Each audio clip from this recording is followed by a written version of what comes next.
going to call to order the Subcommittee on Communications and Technology and welcome our witnesses here today. We appreciate the work that you've put into your testimony and the thoughtfulness behind it, and we look forward to hearing from you. When the government spends other people's money, it has an ongoing obligation to ask a fundamental question: has it spent the money wisely? After all, the people whose money it is spending might have preferred to do something different with it, especially in these tight economic times. And if the answer to the fundamental question of whether the money is being well spent is no, then the government must ask a second question: how should it fix the situation? Last year, the FCC spent $2.2 billion of other people's money on the Lifeline program.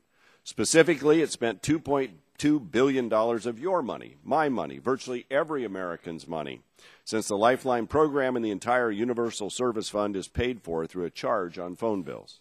Carriers provide discounted service and collect the difference from the program.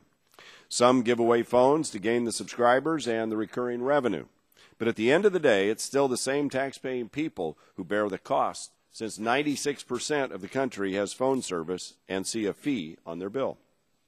The fund has increased 266% since 2008 and grown almost six-fold since 1998. All while the cost of phone service has actually gone down.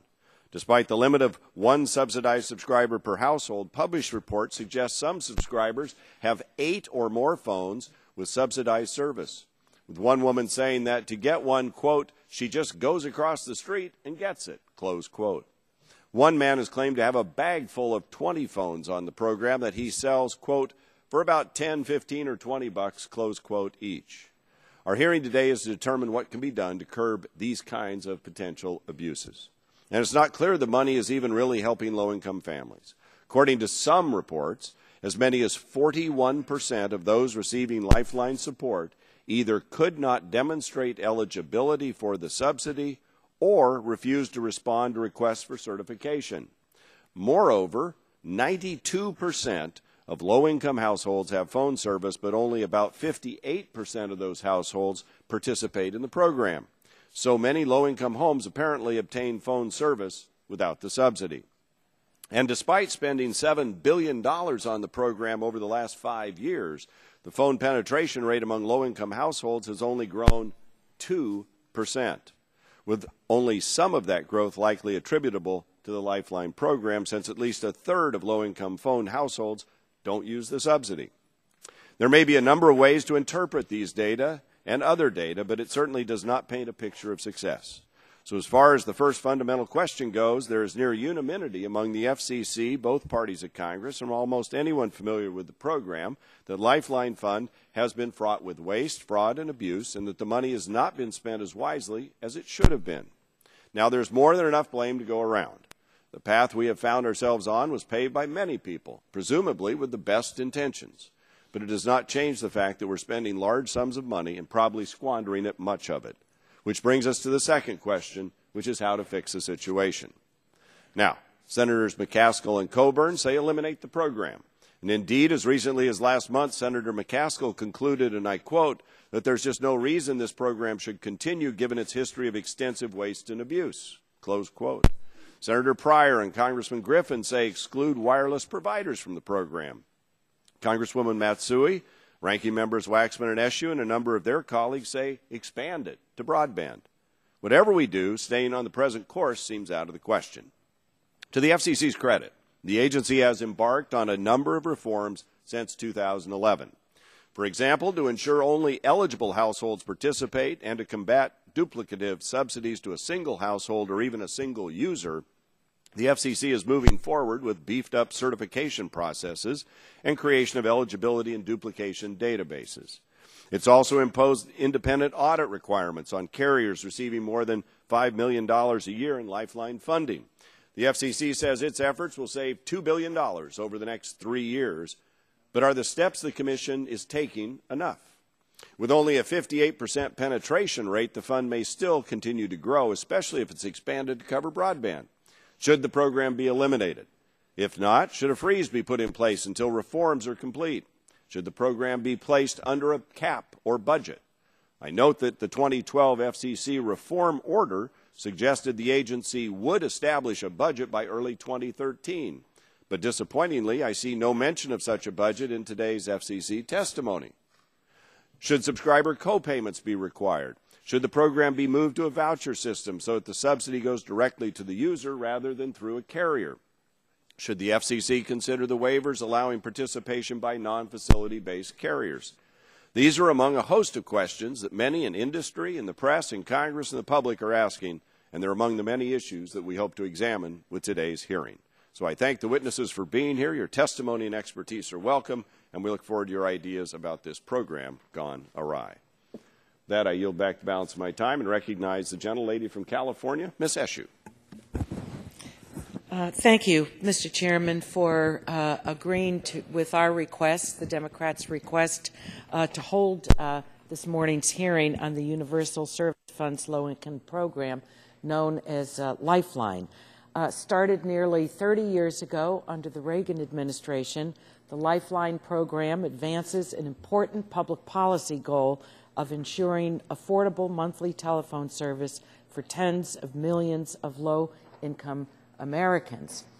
The program, as you know, was expanded to include wireless service during the Bush administration, and on our side we have consistently not only pursued the efficacy of the program, but worked to weed out any problems with it. So we appreciate the fact that you would have this hearing this morning to examine it. Now, while most of us take basic phone service for granted, for many Americans, including seniors, veterans, and the disabled who are unable to work or are temporarily unemployed, Lifeline support can be the only means for regularly staying in touch with a doctor, applying for a job, or contacting 911 during an emergency. Oversight hearings will ensure the Lifeline program is achieving its intended goals and doing so without waste, fraud, or abuse.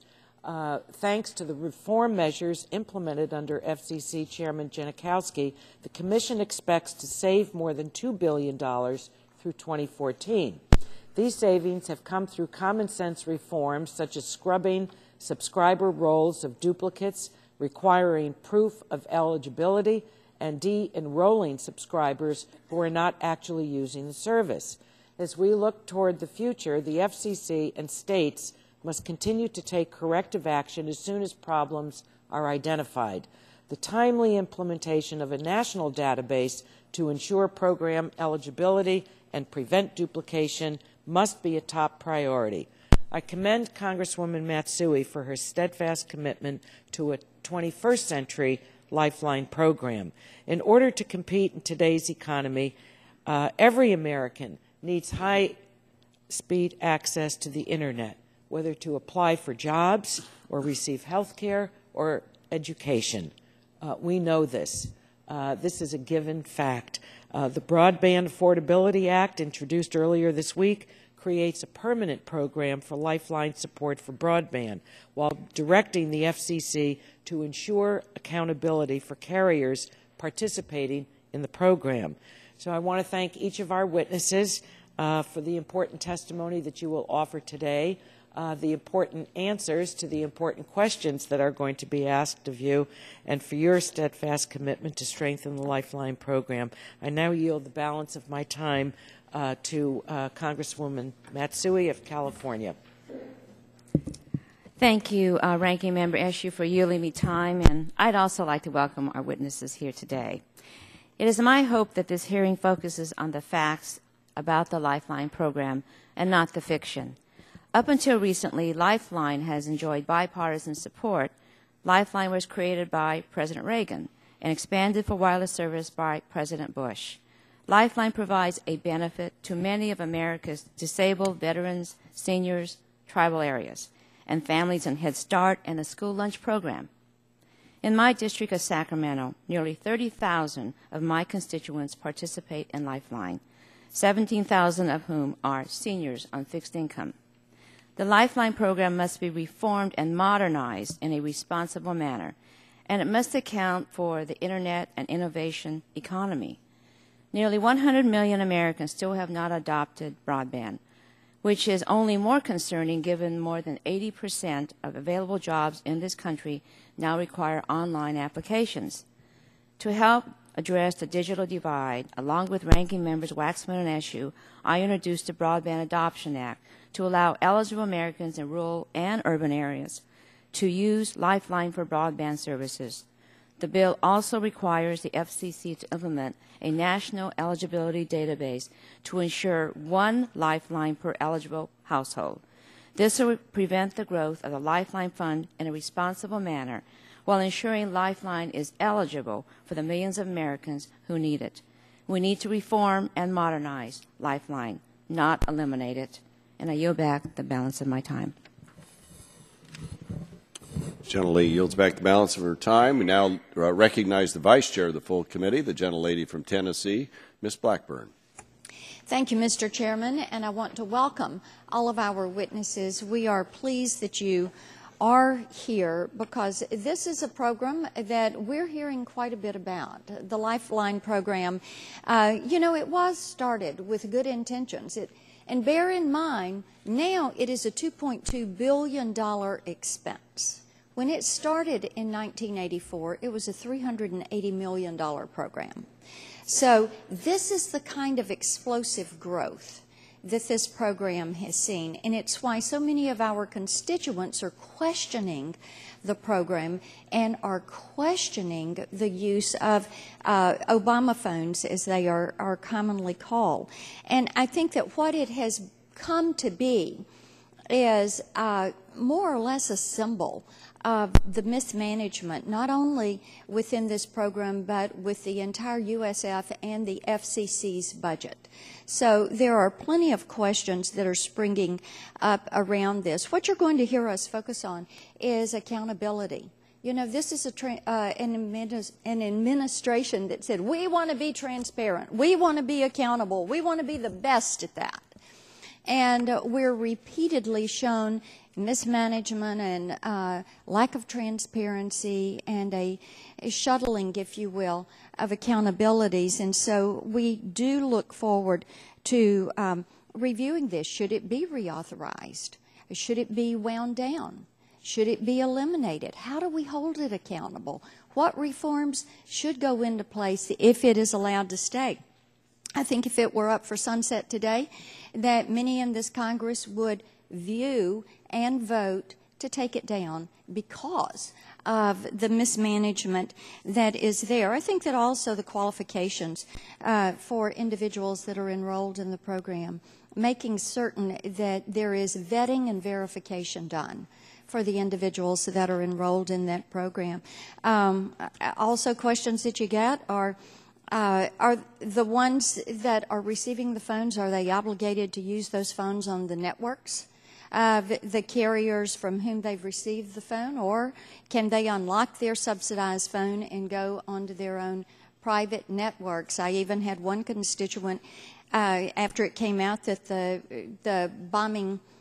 terrorists that committed the bombings in Boston were receiving welfare benefits.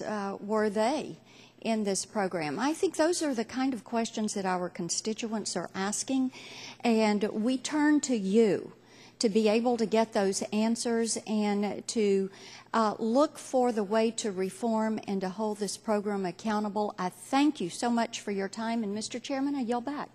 Generally yields back. Recognize the Vice Chair of the subcommittee, Mr. Latta, for the remaining time. I thank the Chairman for yielding the time, and I also appreciate you holding this hearing today, and I thank our distinguished panel of witnesses for testifying today. Unfortunately, waste, fraud, and abuse are words too often associated with government programs. While the Universal Service Fund Lifeline program serves an important purpose in connecting low-income Americans, the tripling of the program from 2009 to 2012, and all the too frequent stories of abuse of the program are cause for the concern.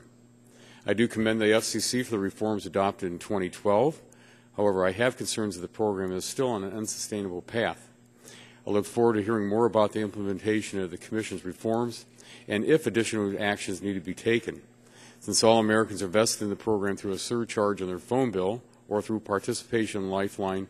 Our discussion here today is significant not just for this subcommittee, but for all Americans across the country. And I thank the chairman. I yield back.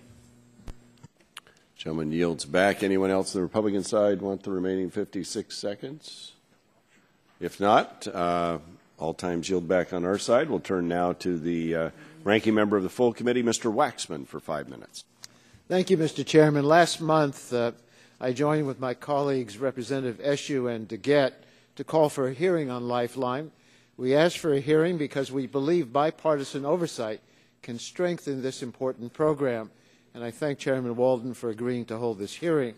We have a national commitment to ensure every American has access to the communications services they need to fully participate in our economy and democracy. The $8 billion spent annually by the FCC's Universal Service Fund is supposed to advance that goal. But because USF is ultimately paid for by consumers, we must demand accountability to ensure the funds are spent responsibly. Since its beginning during the Reagan administration, Lifeline has helped millions of Americans living in poverty get home phone service. Without this assistance, these families would not be able to call for help in emergencies or participate in our economy. In advance of today's hearing, we heard from victims of domestic violence, homeless veterans, and families caring for children with disabilities that this relatively small subsidy has a big impact in keeping them connected. Regrettably, some have made up myths about the program to score political points. Here are the facts. President Obama did not create a Lifeline. The government does not give away free cell phones or iPads. Nowhere in America except in Tennessee do they call it an Obama phone. And eliminating the Lifeline program or disqualifying wireless services would not reduce our nation's budget deficit by a single penny. Under Chairman Janikowski, the FCC has improved efficiency and curbed incentives for waste, fraud, and abuse across all 4 USF programs. For Lifeline, the FCC has instituted tough measures that require consumers to demonstrate that they are eligible for benefits before they can sign up. As a result of these reforms, the size of the Lifeline program is declining. That progress must continue, and the Commission should remain open to additional proposals that could enhance accountability. We should also continue to modernize the program to meet the 21st century communications needs of low-income Americans. That's why I'm proud to be an original co-sponsor of the Broadband Adoption Act introduced by Representative Matsui. The bill would allow eligible low-income households to apply the Lifeline support towards broadband services. It also directs the FCC to prevent waste, fraud, and abuse and does not add a single new household to the program. But our oversight shouldn't just stop with Lifeline. Since 1998, the High Cost Fund has distributed over $51 billion to rural telecom carriers, nearly 4 times as much as the low-income program. I believe strongly that Americans in rural areas of our nation need access to communications services just as much as my constituents in L.A., but there are certainly equal, if not greater, incentives for waste, fraud, and abuse in the High Cost Fund. Under Lifeline, the phone companies get $9.25 per month of Lifeline support per household. But until recently, the High Cost Fund paid some carriers thousands of dollars per month per household. Although the FCC has taken positive steps to reduce these enormous High Cost Fund subsidies, many phone companies still receive hundreds of dollars per month per household.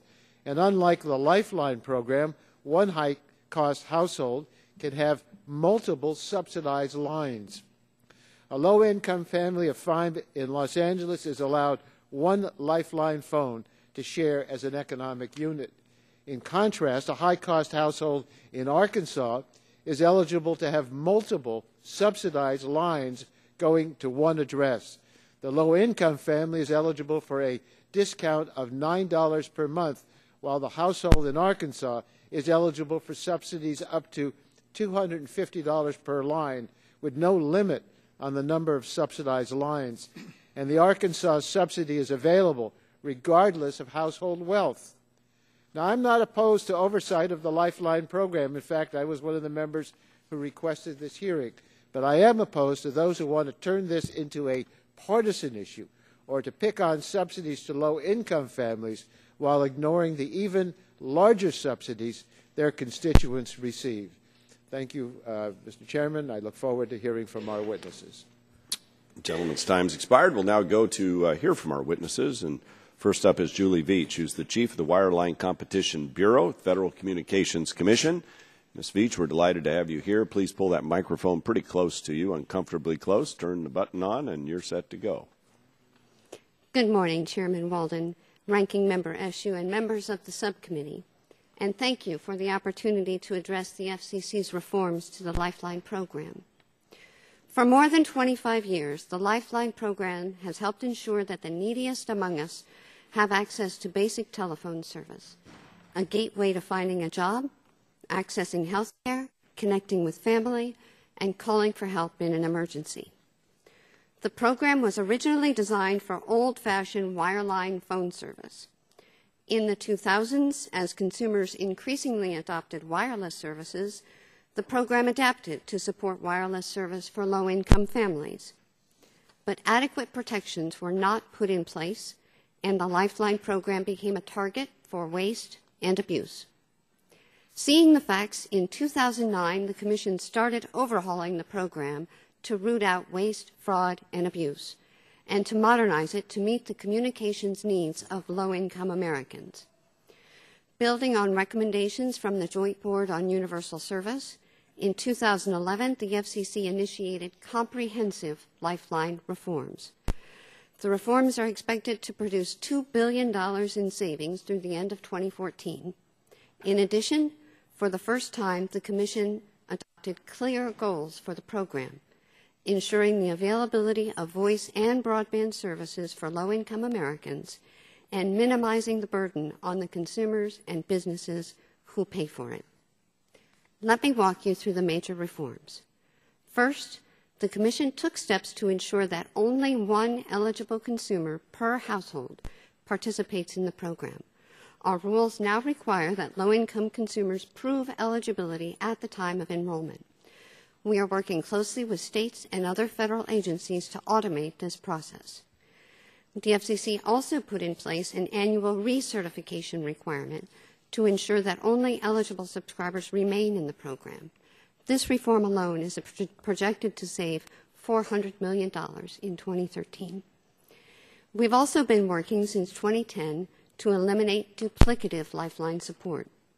Through targeted data reviews, we have eliminated 1.5 million duplicate subscriptions, saving $180 million a year.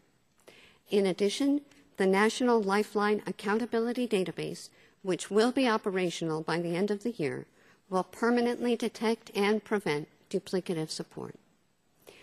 The FCC took several other steps.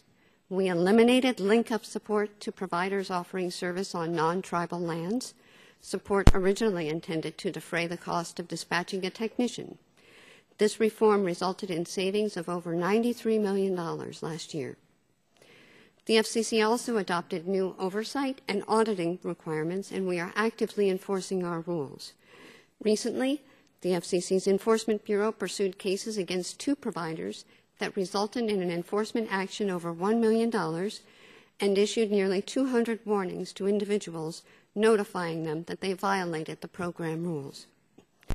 Finally, using savings from the reforms, we launched a broadband pilot that will provide critical data as the Commission considers how best to ensure that low-income Americans have access to broadband, which is becoming essential to access jobs, education, and economic opportunity. Before closing, I'd like to emphasize the critical role of our state partners. Under the Communications Act, states designate the providers to participate in the Lifeline program, including in most cases wireless providers. In addition, states can operate as laboratories for reform by adopting rules and safeguards that go beyond the FCC's baseline and by using their own systems to detect and eliminate duplicative support. In closing, I wish to emphasize that access to phone service increases access to jobs, medical care, and social services, things that can lift consumers out of poverty. We look forward to continuing to work with you, our state partners, other federal agencies, industry, consumer groups, and the low-income community to ensure that our program is disciplined and effective. Thank you. Thank you, Ms. Veach. We appreciate your testimony and the work at the FCC. We'll now go to Mr. Philip Jones, Chairman of the Board and President of the National Association of Regulatory Utility Commissioners. We appreciate not only your testimony, but the response to our letter as well, where we sought your input and that of your members across the country. So, Mr. Jones, thank you, and please go ahead. Thank you, Chairman Walden. Good morning, members of the committee, Ranking Member Eshoo. I'm pleased to testify today on the Federal Lifeline program. I am a commissioner of the Washington State Utilities and Transportation Commission, and also, as the chairman noted, president of NARUC. We are a group that represents public utility commissions around the country, 50, plus the District of Columbia, plus certain territories. Over 200 commissioners and 8,000 staff are regulating, hopefully with humility, in the public interest. And we take this responsibility, as Ms. Veach said, seriously. This is a valuable program. It has been operated under a federalist construct for 3 decades. It's bipartisan, but we recognize the need for more accountability today. And as we said in our letter to you last Friday, Chairman Walden, we tried to answer your questions on accountability. And we did a survey. We got 30 responses. Just let me say a few things about background on this. When this program was created in 1985 after the breakup of AT&T, the program applied only to landline service, and the opportunity for abuse was limited under the old AT&T system. There was little competition in the marketplace. Wireless was not available. Cable VoIP was not available. But in 2005, the FCC broadened the program by making discounts available, as Ms. Veach noted, to non-facilities-based carriers. These are resellers of equipment and networks offered by the wireline folks. These new entrants, led by a company called TracFone, developed business plans, for-profit business plans, providing not only low-income consumers with free cell phones and free minutes, but generating healthy profits. Nothing wrong with that. It was just new. Such plans were not possible or even heard of in 1985 or 1996. What happened? Explosive growth. Explosive growth in the low-income fund. In November of 2009, NARUC called for improved verification practices to overhaul a system grounded in self-certification. This program is grounded in self-certification. Yes, under the penalty of perjury, but it's basically self-certification. Many NARUC members had issues with that, Mr. Chairman, right from the start, me included. But the FCC chose not to deal with it then. And we have kind of the problem that we have today. As the FCC, however, continues to work on databases to eliminate duplicate support and verify eligibility, some states moved ahead. Ranking Member Eshoo and Congresswoman Matsui, your state of California, has been a leader in this regard. 2006, they started a new program on verification. You may disagree because 500,000 people were de-enrolled, but they really stepped up to the plate even before the FCC acted. So there are 5 states now that have opted out of the FCC's program. Vermont is included, Representative Welch, and California have opted out of this new order last year. And at least 11 state social service databases are being used to confirm consumer eligibility at the front end, including my state of Washington. More states are considering establishing such databases, but the cost can be prohibitive, and the expectation of federal databases may cause some states to avoid the cost of creating their own. I was pleased when the FCC took action on Lifeline in 2010. And let me commend the FCC for referring this to the joint board. The joint board process with the states was set up to deal with difficult technical issues like this. I note at the time Ray Baum served as a commissioner. He was very active on the joint board, and I think Ray would agree with me that the joint board process for Lifeline worked well. referred to the Joint Board, came back with a recommended decision within 6 months, record time. And then the FCC, as Julie said, the FCC acted on it. This is a textbook example of how the congressionally mandated Joint Board process should work. We have some results in the state of Washington. I won't dwell on those now. I can respond in questions, but about 37% with one carrier, 25% with another. They either didn't respond or they were de-enrolled last year. So this certification and recertification process does work. I have some questions about why people don't respond. I think there are some legitimate concerns about why these people don't respond. Maybe a homeless person without an address. It may not be addressed to the proper person. The carrier may not have the resources to follow up.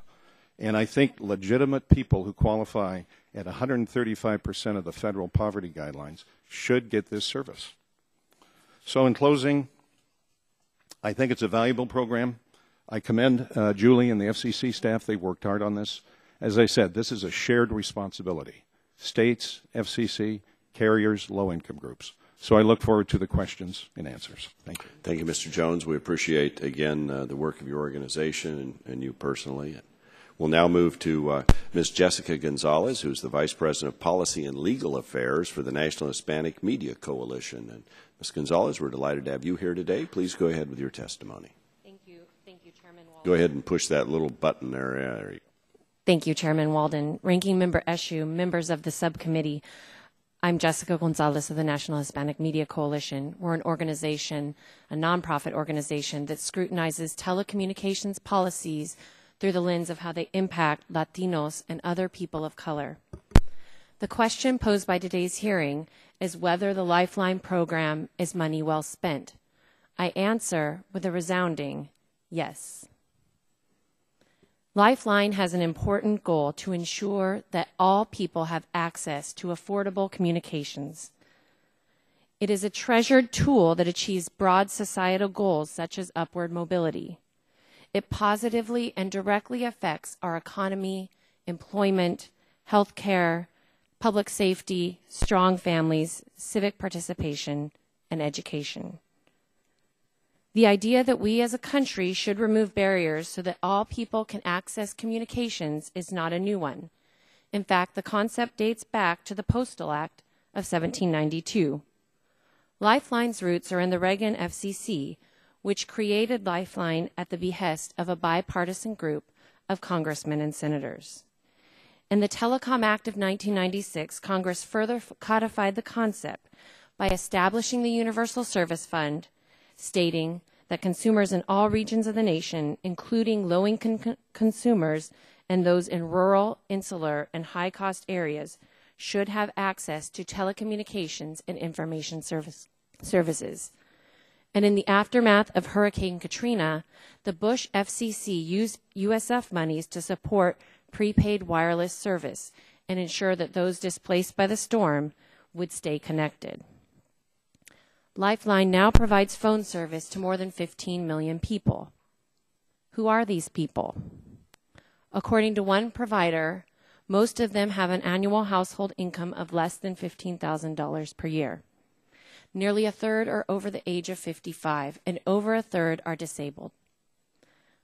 Stories in the media of corporate abuse for profit have drowned out the voices of the very real people that use Lifeline as a tool to improve their lives and move away from government assistance. I sit here before you this morning to tell their stories. The story of a disabled mother from Tennessee caring for a child with Down syndrome who said, "It gives me peace of mind to know that I can pick up the phone and call for help." The story of a veteran and double amputee who uses wireless Lifeline to coordinate doctor's appointments and communicate with family while away from home. A single father who was laid off but secured a job in just a few months with his Lifeline. A pediatrician in Boston who treats fragile children living in shelters, in public housing, and on the streets. She can monitor those children because of wireless Lifeline service. A mental health therapist in Baltimore who explained that Lifeline could have helped the day that one of her third grade clients attempted suicide at school. His mother had no phone and was difficult to reach that day. I think you get the picture. The vast majority of Lifeline recipients are grateful seniors, deserving veterans, and many folks who are going through the hardest times in their lives, facing job loss, illnesses, disability, and family tragedies. For these people, Lifeline literally lives up to its name and must continue. Speaking from personal experience, I used Lifeline about 10 years ago after being laid off from my teaching job. I subscribed for a very brief period of time, but the media isn't telling my story because it isn't sensational. I used Lifeline to enhance my education, and today I am an attorney. And I, like everyone else I know that has ever relied on a government service, was not flaunting it around town.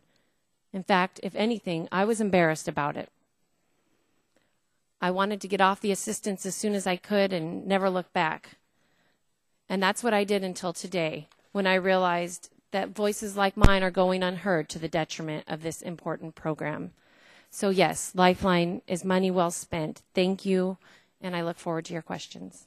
We appreciate your testimony, and we'll look forward to coming back with some questions, I'm sure, from all the panel members. We'll now go to Mr. Jeff Weiss, who is the General Manager of the Montana Telecommunications Association. Mr. Weiss, glad to have you here today as well. Please go ahead with your testimony. Thank you, Mr. Chairman. It's a pleasure, and it's an honor to be invited to testify. Rural telecommunications providers are pleased to support the Lifeline program. We strongly endorse the principles of universal service, which are aimed at ensuring that all Americans have access to advanced communications services no matter where they live and regardless of their income. The Lifeline program not only is the law, it's good policy. The program has been successful in enabling low-income Americans to share in the many benefits of access to vital communications services. It is well known that the program has suffered from exponential growth in recent years. While other universal service program funding has been flat over the years, Lifeline support exploded from $800 million to $2.2 billion in just a few years, almost entirely because of a rapid influx of prepaid wireless providers into the program. The number of wireless Lifeline providers grew from 41 in 2004 to nearly 700 today. The contribution factor has grown commensurately because of what Senator McCaskill terms the wireless explosion. Continued growth of the Lifeline program threatens to jeopardize the integrity of the Universal Service Fund itself, including essential support for broadband investment in our nation's schools and libraries, rural health care facilities, and high-cost communities. The FCC last year took important steps to mitigate waste, fraud, and abuse that plagued the program by releasing the Lifeline Reform Order. The savings attained by the order are substantial. What would have been a $2.4 billion Lifeline demand at the end of 2012 was reduced to $2.2 billion, and the savings continue to come in. In fact, it appears that the Lifeline program funding may be less than $2 billion in 2013. But there's an end to these anticipated savings. While most of the savings from the reform order will have been achieved by the end of this year, there are many factors that threaten to put the program back on a growth path. For example, at least some portion of subscribers who were de-enrolled at the end of 2012 can be expected to re-enroll in 2013 because they neglected to recertify during the recertification period. Second, the eligibility base has been expanded substantially to include several new programs. In Montana, at least anecdotally, we're seeing considerable growth in subscribership as the result of this expanded eligibility. Third, if broadband access becomes a permanent part of the program, we can expect further growth in demand. Fourth, only about 55% of those consumers who are eligible for Lifeline service actually subscribe. It may be unreasonable to expect 100% participation, but it's not unreasonable to anticipate greater growth. And finally, states and the FCC continue to designate Lifeline-only prepaid wireless providers as eligible to receive Lifeline support. There are 2 such applications in the pipeline in Montana alone. I submit that the program continues to offer considerable financial incentives for prepaid wireless providers to enter the market. First, while the FCC has made it a priority to transform universal service to support broadband investment, they have waived the requirement that Lifeline providers make any investment in facilities at all. Senator Pryor has called for the elimination of support for what he calls these virtual networks. Second, The second financial incentive attracting prepaid wireless Lifeline-only providers to the program is found in the level of support that these providers receive. That is, prepaid wireless Lifeline-only providers receive $9.25 per subscriber, regardless of what it costs to provide service. Since these providers can offer their Lifeline service for free, it's reasonable to assume that $9.25 is more than enough to cover their costs. And by the way, there's nothing in the law that defines comparable rates as free. The Lifeline support mechanism, in my opinion, is similar to the identical support mechanism in the high-cost program. When the level of identical support for competitive carriers reached $1 billion, half the amount of the Lifeline program, the FCC froze high-cost identical support in 2008. And the Universal Service Reform Order released at the end of 2011, the FCC eliminated identical support altogether, saying that the level of support received under the mechanism, quote, bears no relation to the efficient cost of providing mobile service, unquote. I believe the same logic applies to the amount of support provided to prepaid wireless Lifeline-only providers in the Lifeline program. Thus, I suggest that the FCC could eliminate the Lifeline identical support mechanism. The FCC either could make Lifeline support cost-based for prepaid wireless providers, or it could establish a default benchmark level of $3 per subscriber. Providers could submit cost data to the FCC demonstrating why $3 is insufficient. A $3 benchmark could save the Lifeline program as much as $1 billion while serving the same number of qualified low-income consumers. Or, if the program were capped at today's level of around $2 billion, the Lifeline program would have room for considerable future growth in low-income subscribership and or expansion of the program to include broadband access. Thus, any further growth of the program would be curtailed without putting additional pressure on the contribution factor or jeopardizing the other goals of universal service. Thanks again for the opportunity to testify. I look forward to any questions. Thank you, Mr. Vice. We appreciate your comments and testimony. We'll now turn to Mr. Christopher Gutman-McCabe, who's Vice President, Regulatory Affairs, CTIA, the Wireless Association. Welcome. Thank you, and good morning, Chairman Walden, Ranking Member Eshoo, and members of the subcommittee. On behalf of CTIA, I appreciate the opportunity to be a part of today's conversation about the Lifeline program. Throughout its history, the Lifeline program has advanced the goal of ensuring that every American has access to telecommunications services, and the wireless industry plays an increasingly vital role in furthering that objective. Nearly 3 decades after its creation, and through an evolution shaped by Congress and FCC leaders from both parties, data demonstrates that Lifeline has been a critical component in the effort to expand telephone subscribership, particularly among those who live at or below the federal poverty level. But in spite of this progress, our work is not yet done. According to 2012 data from the Center for Disease Control, there are still several million American households that lack any phone service, something essential for full participation in the modern economy and the promotion of public safety. While the Lifeline program has played an important role in driving penetration, its growth during the recent recession has led some to question its value and caused what has traditionally been a program with broad bipartisan support to become politicized. This is unfortunate, and I would like to take a moment to clear up 2 common misconceptions that skewed discussions over the program. The first misconception about the Lifeline program is that it relies upon taxpayer funds. This idea has been repeated in the press and on talk radio with such frequency that it is simply accepted by many as true. It is not. The fact is that, like all universal service programs, Lifeline is funded through levies imposed on providers of interstate telecom services. Wireless companies, wireline companies, and VoIP providers contribute to the fund and generally recover those contributions from their end-user customers. Funds are remitted not to the U.S. Treasury, but rather to USAC, an independent organization established by the FCC to administer the 4 USF programs. Congress appropriates no money for the fund, and monies collected and distributed by USAC do not impact the federal budget, the deficit, or the debt in any way. Because of that, increasing or decreasing the size of the Lifeline program or any other component of the overall USF program will not have an impact on the federal budget. The second frequent misconception about the Lifeline program is that it provides free cell phones to people. Some have taken this untrue assertion so far as to claim that government is subsidizing iPhones or will soon be subsidizing low-income people with iPads. The reality is that some carriers provide a lower-end device to eligible consumers. Lifeline support is attached only to the service, not to the devices. I hope you don't take my pushback on these points as a suggestion that we don't take the efficient operation of the Lifeline program seriously, because we do.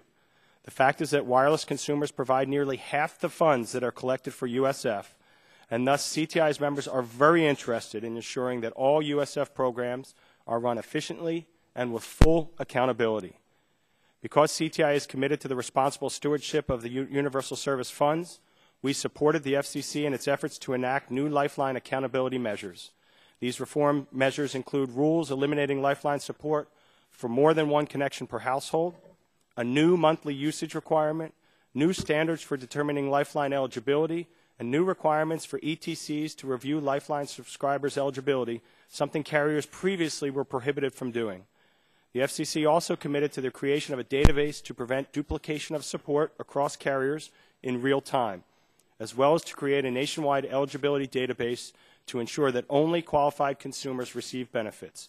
We look forward to the completion of these two efforts. Going forward, CTI believes that the most important step that can be taken to safeguard the program and prevent fraud is for the FCC's 2012 reforms to be fully implemented. This is particularly true with respect to the creation of the duplicate and eligibility databases, which must be completed as expeditiously as possible. Over the nearly 3 decades since its creation, the Lifeline program has served an important purpose and enjoyed bipartisan support. CTI is committed to working with the subcommittee and the Commission to advance this effort in a way that is technologically and competitively neutral and fiscally responsible. We believe this is a laudable and attainable goal. Thank you. I look forward to your questions. We appreciate your testimony as well. And for our final witness today, we'll go to Billy Jack Gregg, who's head of Billy Jack Gregg Universal Consulting. And we appreciate your testimony. May it please the committee. As you've heard here this morning, there are two sides to the advent of prepaid wireless providers as part of Lifeline.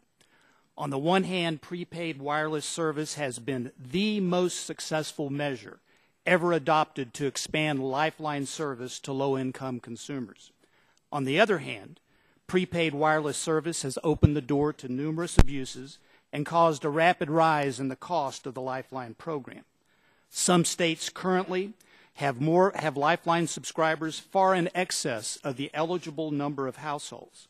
At the same time, other states have seen a decline in Lifeline subscribers, even though the number of low-income households has risen.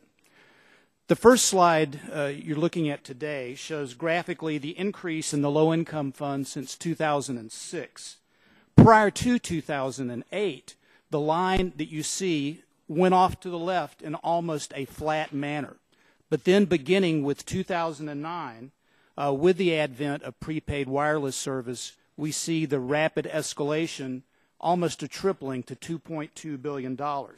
Virtually all of this increase has been caused by payments to prepaid wireless carriers.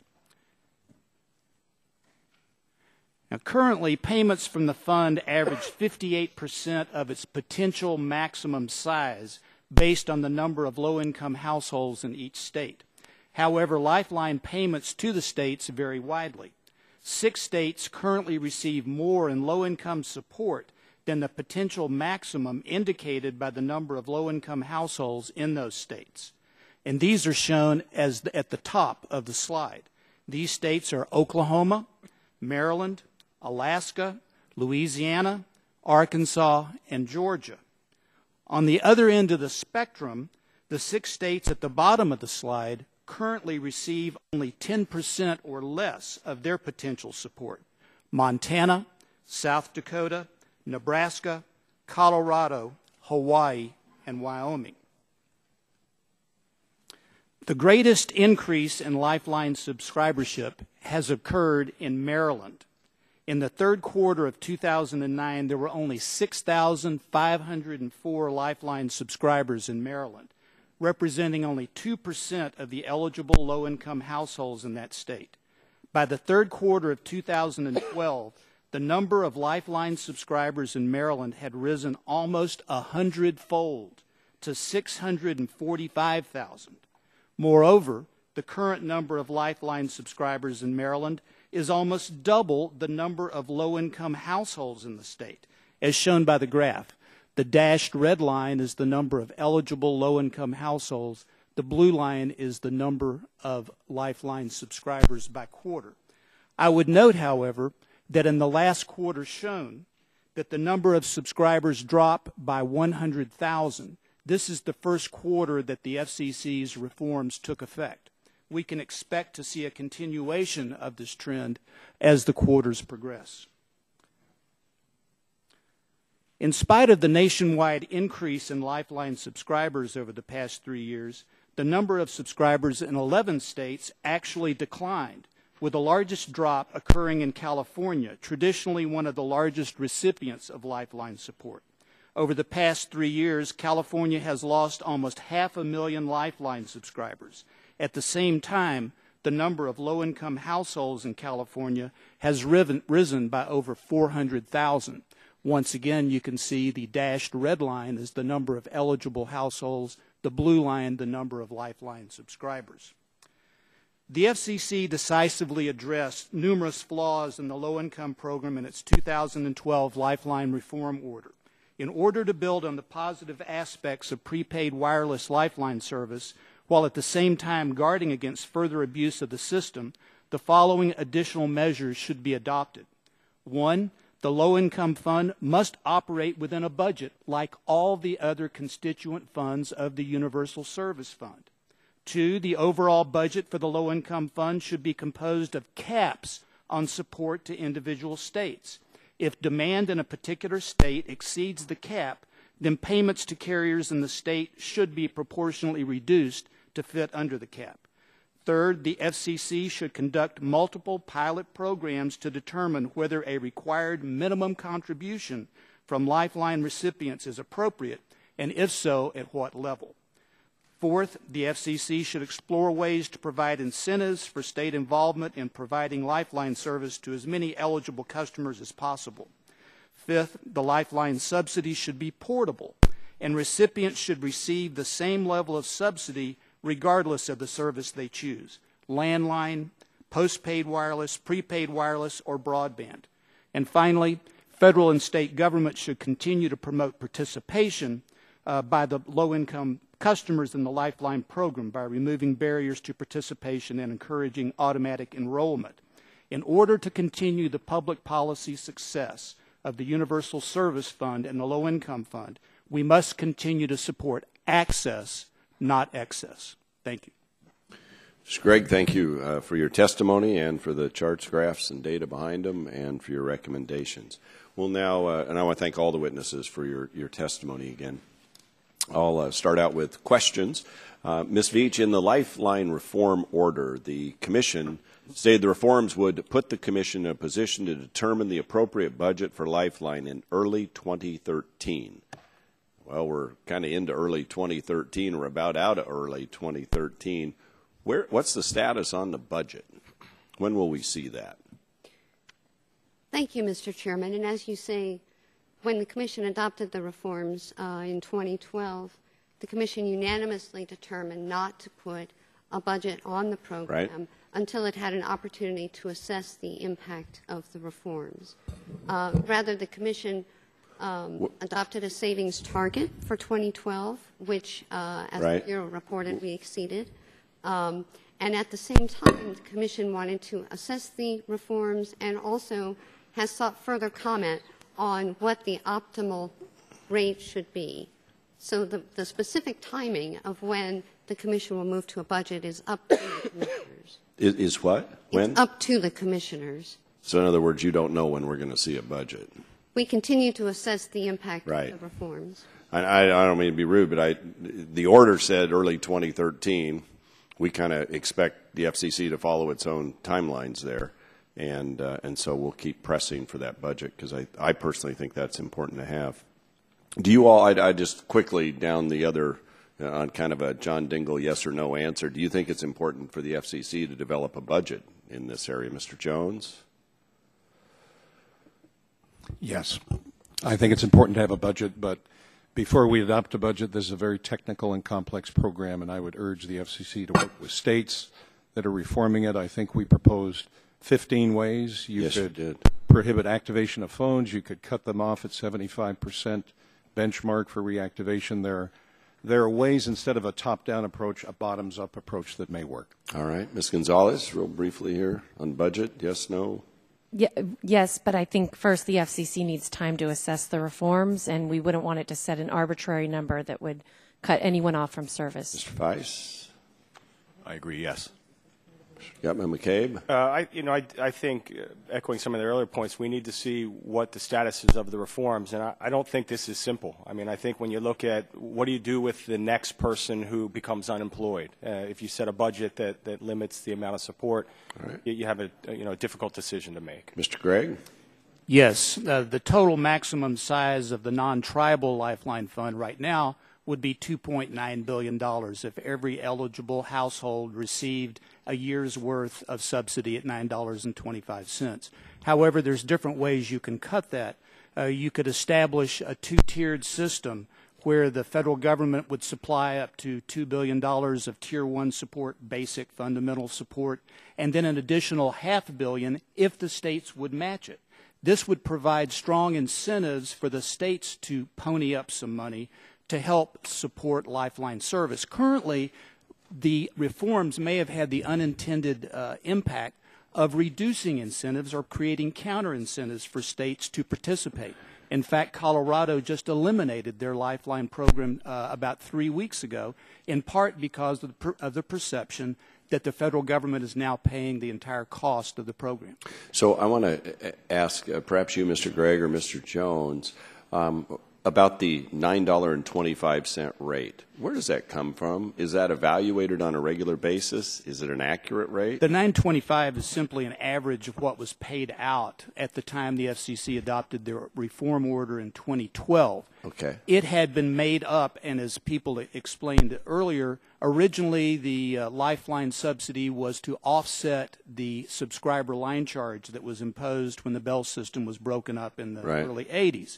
Then, whenever the Lifeline program was included in statute in the 96 Telecom Act, there were two additional tiers added. One was an additional $1.75 that was given to all states if they would guarantee it was passed through to customers, and then an additional $1.75 based on state matching. That is what has now gone away. The market's changed so much since 96 and all. The competition, Mr. Jones, is $9.25 an appropriate rate? Probably not. NARUC has no resolution on this point. I'll speak for myself.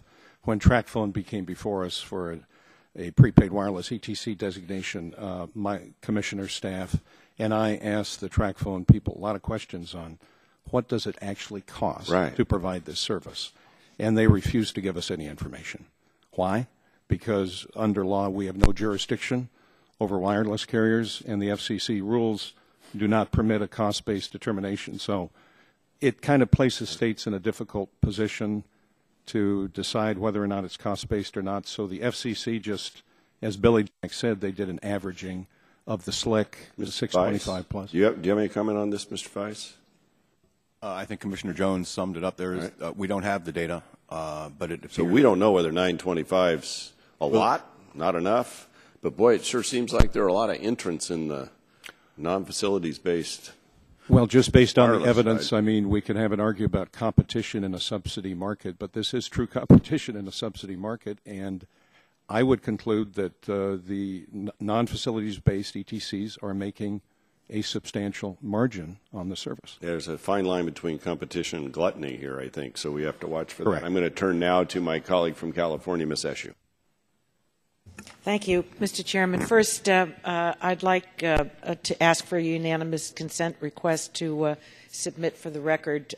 We have a long list of support letters that we'd like to have entered into the record. I believe we have them all here, and Good. we will Thank you to that request. very, very much. Thank you to all of the witnesses. You've given us, I think, excellent testimony this morning. Now, I don't know if this was given to all of the members, but I think this, our respective staffs received this from the FCC. It's the Lifeline Reform Overview. And on page 8, it's very interesting because it starts with January 2012 and it goes to April of 2013. and this is the number of Lifeline subscribers in the millions. Starting in January of 12, it was 15.8. It peaked August 2012 to 18.2, and the graphs show that it continues to move down, and at the lowest rate right now in terms of Lifeline subscribers, it's 13.2 million. So this says to me that it's moving in the right direction. I mean, that the reforms are working. Now, I'm trying to figure out what the biggest problem is, most frankly. There are some wild allegations, full-page ads, pro and con, Obama phones. You know, I think what we need to stay away from, with all due respect, is simply a disdain for the president and then moving that to apply to policies in telecommunications. I mean, it just doesn't mix. That's like water and oil. It doesn't make sense. It's not dignified. I don't want to have anything to do with that. But what I do want to hear from the witnesses are the following things. To the FCC, this whole issue of a cap. What do you think of that? I do think that the chairman has raised a good point about the budget. When do you anticipate being able to not only assess the success of the reforms that the FCC is putting into place, so that you can then arrive at a budget? I don't know about this $9.25. Who has the authority to even dive into that? I mean, I'm hearing that Mr. Jones, that your organization can't. That's why you couldn't get an answer. Is it the FCC, or do we need to do oversight and bring people in and do it ourselves? I mean, I think that that's a legitimate question.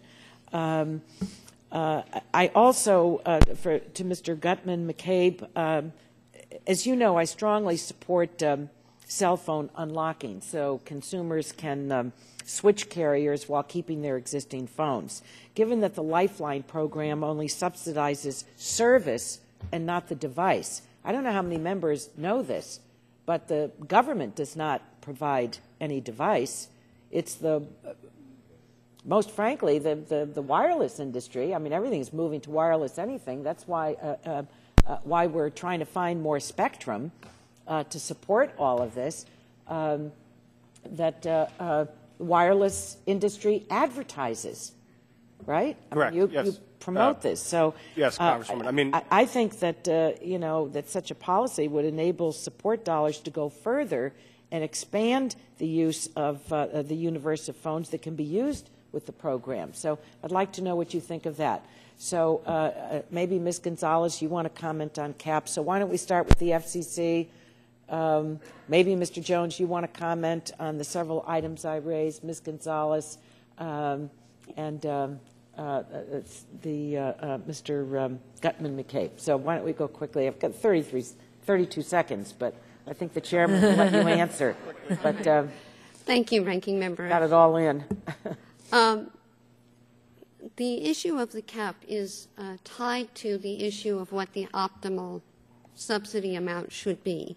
The Commission is currently considering, after taking in public comment, the $9.25 rate, and has. So you have the authority to review that rate, and if you think it needs to change, you have the authority to change it? That's correct. And when do you think you're going to complete that?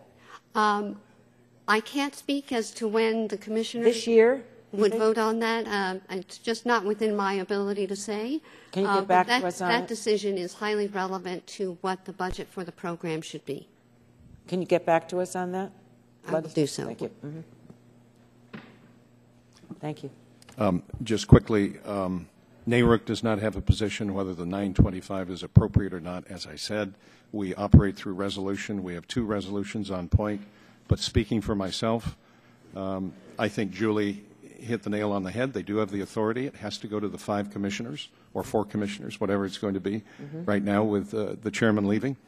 But the states could offer their help. As I said, we do.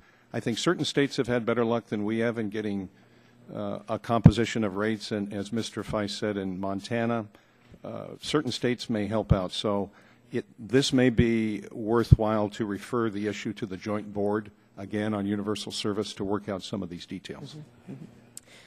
To the extent that a cap may cut eligible people off from service, it's a bad idea. And certainly right now when the FCC has not fully implemented the reforms. Thank you. Congresswoman, this is the only program that doesn't have a budget.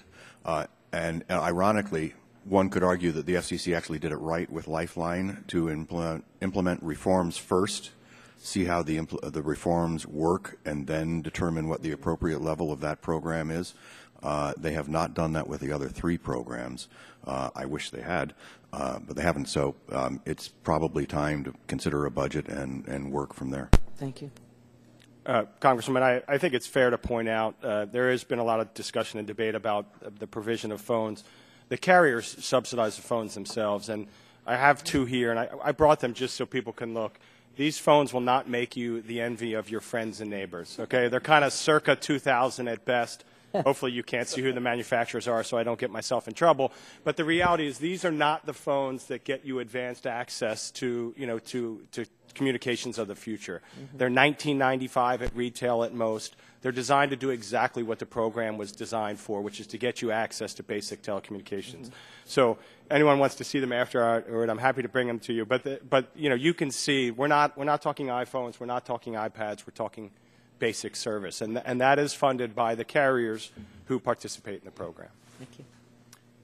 Congresswoman, as you saw on the second slide, we need to work on both ends. We have some states that have more Lifeline subscribers than there actually are low-income households. Obviously, that subscribership has to come down. But we also have many more states that have fewer Lifeline subscribers than there are low-income households. Yeah. So we need to work on increasing participation there. Thank you very much to all of you.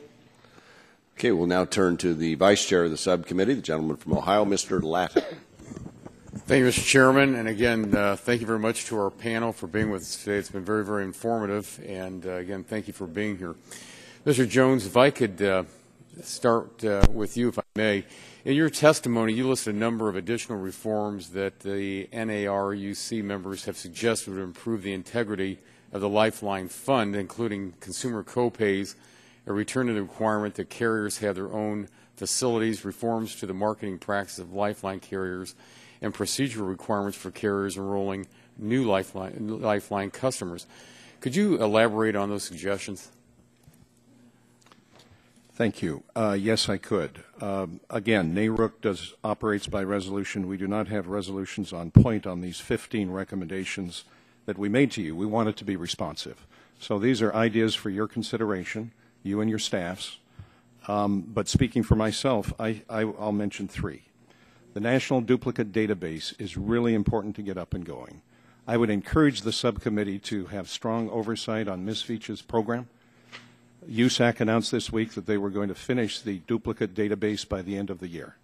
Let's get it done. It was supposed to be done in February. We need to get that up and going. So the database development, and then you have the other database, the eligibility database.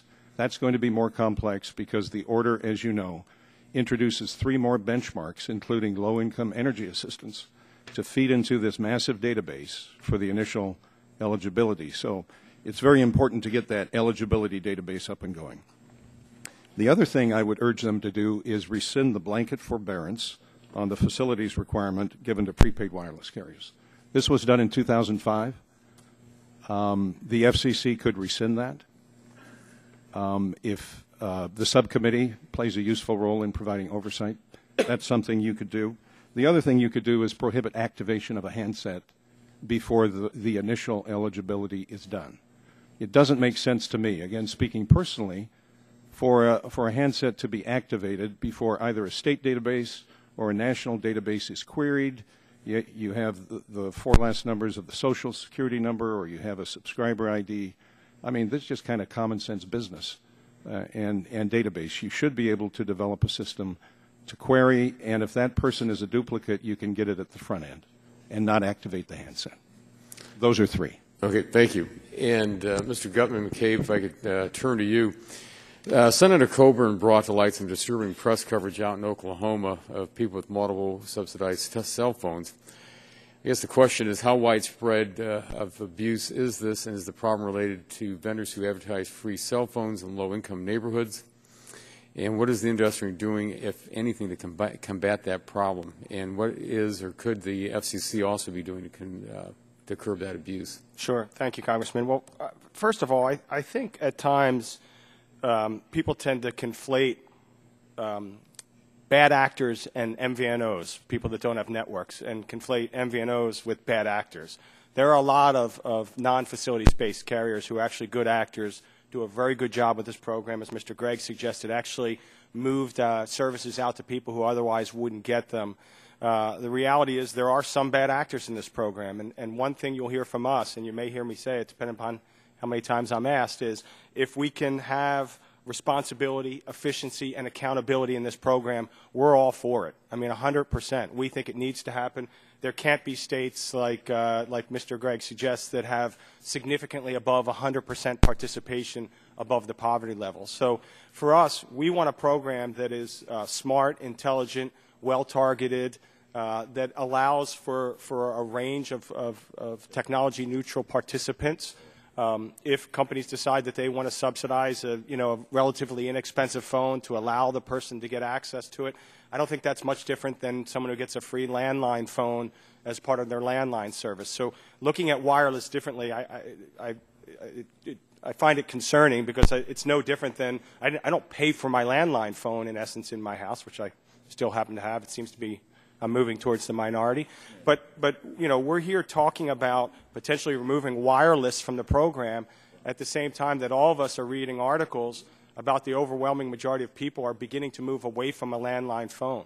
I just read this week that the landline phone is now the third most popular phone in the U.S. households, wireless being number one, VoIP being number two, and then landline. So there definitely are things that have to be rooted out. I would question the advertising of some of the companies and the marketing of some of the companies that are providing the service, but I don't think you can say that MVNO equals bad actor, because there are a great deal of them that are very good actors and are really doing a positive thing with this program. And if you look at their subscribers, I mean, when 79% of your Lifeline subscribers have a household income below $15,000, I think you're targeting the right people. I think that's the good that this bipartisan program was designed for. Thank you, Mr. Chairman. My time's expired, and I yield back. Thank you, gentlemen, for his questions. We'll turn now to the gentlelady from California, Ms. Matsui, for 5 minutes. Thank you, Mr. Chairman. First of all, I just want to ask a quick question of Ms. Veach. Is there such a thing as a free government phone? Yes or no? No, there is not. Okay. Is it accurate to say that the Lifeline program is not contributing to any current growth within the USF fund at this point? That's correct. Okay. Mr. Gutman McCabe, I strongly believe that Lifeline should be reformed and modernized in a responsible manner, and it must account for America's ever reliance on the Internet and innovation economy. 100 million Americans are still not adopted to broadband. And coupled with the fact that nearly 80% of available jobs are only accessed online on applications, and both need to be addressed. Do you support the concept of modernizing Lifeline to support broadband? Congresswoman, I think, and I congratulate you, it's a conversation that we as a country, and particularly you as policymakers, have to have. I mean, the country is absolutely moving that direction. The reality, as I said a moment ago, is that if people aren't choosing wireless phones, you're choosing sort of VoIP or over-the-top phones with their broadband connection. We're seeing a movement in that way that makes absolute sense for us to have this discussion. And we're having it as part of the broader universal service program. No, and that's good, because I find it kind of interesting we're having this discussion about landlines and wireless, and as we all know that most of us have been moving to wireless for quite some time. And now we're also talking about broadband too, and everybody seems to want to do that, but you got to get there. And if we're stuck in the landline business, we won't get there to a great degree. I'd also like to ask you, too, a study by the Telecommunications Policy Institute found that 59 cents of every dollar spent from the USF high-cost fund goes to the carrier recipient's overhead and administrative expenses. That is, only 41 cents out of every rural USF subsidy dollar goes to building rural networks. But Lifeline offers a discount on the monthly price of service. 100% of every Lifeline subsidy dollar goes to reducing a low-income consumer's monthly phone bill. So, given these differences, wouldn't you say that Lifeline is already the far more efficient of the two programs, and that we should devote as much attention to reducing waste, fraud, and abuse in the subsidies we pay to carriers as we are in the subsidies paid to low-income consumers? Yeah, I think that's a key. Those are key points to focus on. I think that gets lost at times, but the Lifeline subsidy goes directly to the consumer to offset their bill. Mr. Feist talked a little bit about cost-based support and things like that. The FCC has argued against sort of a race to the top, against a race to say, here are my costs, and I should have, some return above that. I know, several of the panelists suggest that we also should be looking at the high-cost fund because of the fact that not all of those dollars are rationally and intelligently spent. I think you hit a key point, which is the Lifeline program. It's means-tested. It's designed to target exactly to the people who need it, people who, we're talking household incomes in the mid to low, teens, in the thousands of dollars. And it's a one-to-one offset. I mean, every dollar that goes in offsets the cost that they otherwise would pay. Well, thank you very much. And I compliment the FCC on the reforms that have been taking place. And I guess the last 8 months in the reduction of, about $5 million. And these reforms are taking place, and I think it's timely we do this hearing. On the other hand, I believe we need more time to really figure out the real impact of this. And I also understand, too, that it goes beyond this to a great degree because it's very uneven. We have states that are maybe oversubscribed and other states that, are not at all at a point where we're reaching everyone. And so to me, this needs to be looked at and studied to a degree that we've not done yet. My goal is to ensure that every American that qualifies gets access to whatever three things, especially with my bill, that they're able to landline, wireless, broadband, choose. But we're not going to make any progress if we get stuck on things like caps for Lifeline, because Lifeline is a different situation than I believe even the high-cost fund. And I'm not denigrating high-cost fund at all. But I believe that we're looking at something where we want to expand access in a reasonable manner. And we want to make sure we have accountability there.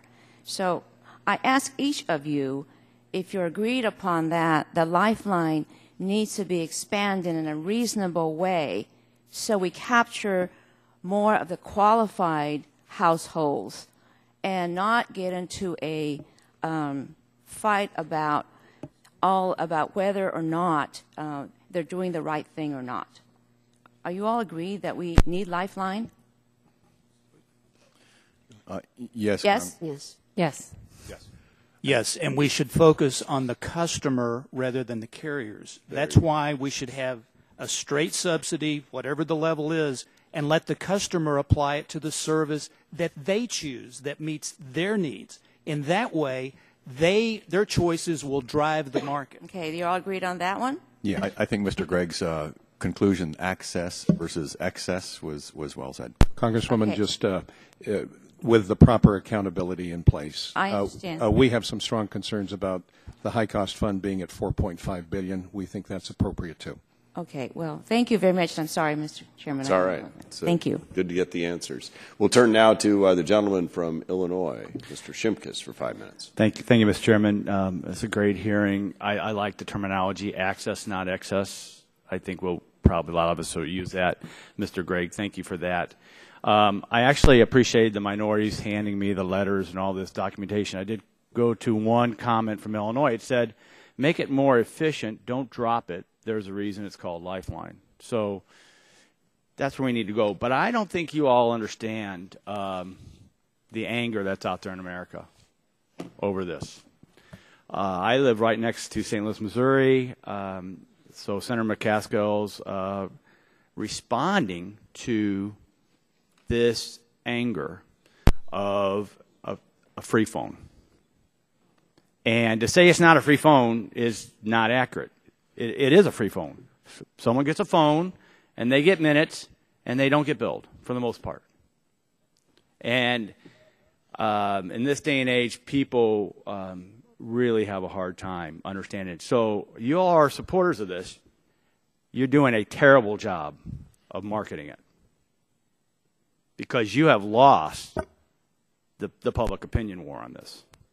And we can't, and it's tough to get the genie back in the bottle. And actually, that's why I appreciate the minority for asking for the hearing. This is part of that educational process, but you all got a long way to go. And for Ranking Member Waxman to say no one uses Obama phone, he doesn't go to the web. There's obamaphone.net. Answers a lot of these questions accurately on who's qualified and who's that, but that's how you pull it up. You got the Obama phone rap out there, and you can just Google it, and that leads to this frustration and anger about people getting free phones, and the free phones they're receiving it based upon ratepayers, right? People are paying rates. We're all paying. People get phones. My first question to Mr. Gutman McCabe, and I'm a friend of the industry, you know that. Can you tell me how many people have one of these free phones but then use their 250 minutes, go in and pay for more minutes? I don't know the answer to that, Congressman. I think I can see if we can track that down and get back to you. I don't. Some of my friends were not willing to provide us that information, but let me pose a question. If they get a free phone and then they can go in and pay for doubling of the minutes, does that pose a question of whether they should have a free phone or not? Well, so I think if you go back and you look at and the commission has put in some of these some of these measures, I think should part of the measures be, are they purchasing more minutes? Well, I think the measure should be, do you satisfy some threshold to qualify? And so if the threshold let me ask another question to your industry. What incentive is there for the industry to do due diligence on qualifications to receive an Obama phone?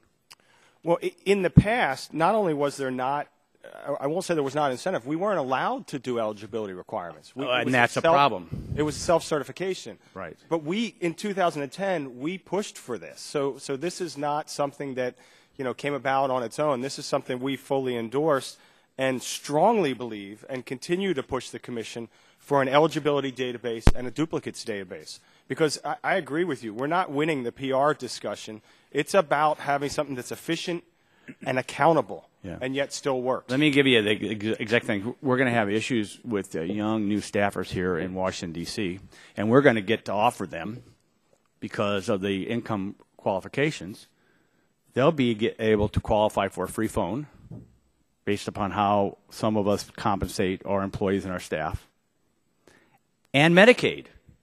What a great benefit package to come to work in Washington with that venue. Ms. Veach, the final question that I have is, there is discussion about expanding this to broadband. Do you know what percentage of current Lifeline subscribers already have broadband service? Congressman, we don't track individual subscribers, so I don't have that data. Okay, and I think we'd probably try to look forward to see if you can then provide that at some time, especially as we move in this debate. And with that, I yield back my time. Now turn to a gentleman from New Mexico, I believe, Mr. Lujan. Mr. Chairman, you're up next. Thank you very much. And I don't know how many of you have been to obamaphone.net, but here it is. And obamaphone.net looks like it's a nice website. nice colors. I like the color blue, and it's in here quite a bit. And it has this great picture of President Obama up on top. But when you start scrolling down, it says sign up now. So it says the Obama Phone Government Benefit Program. And when I see this notion that says sign up now, I would think as a consumer that if I'm on this website and I click there that I'm signing up now for a phone.